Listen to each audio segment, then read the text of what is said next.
لیکن جو ہماری ذمہ داری ہے وہ تو پہلی یہی تھی نا، قرآن آنے سے پہلے یا وحی آنے سے پہلے، کہ ارد گرد دیکھیں، اپنے اندر دیکھیں. ریحان بھائی، میں یقین جانے، میں اور میری بیگم یہاں پہ روز، کیونکہ ہمارا ذرا اپارٹمنٹ جو ہے وہ ایک اونچی جگہ پہ ہے، روز ہم سن رائز اور سن سیٹ جو ہے وہ دیکھتے ہیں.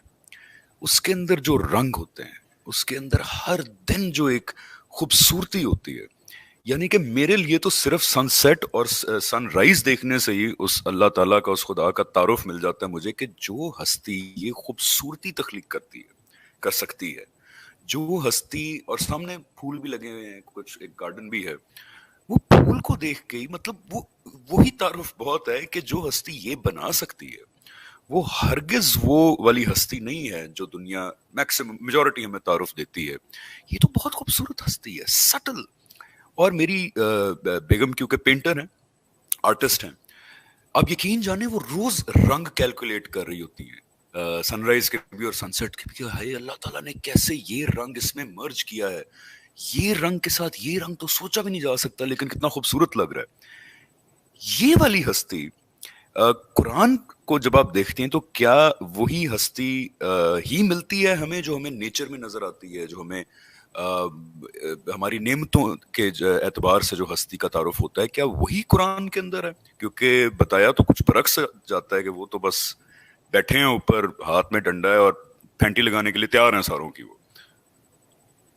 وہ پھیٹی لگانے کا فیصلہ کر لیں تو وہ یہ کہتے ہیں تم ڈیزرو نہیں کرتے جینا یہاں پہ.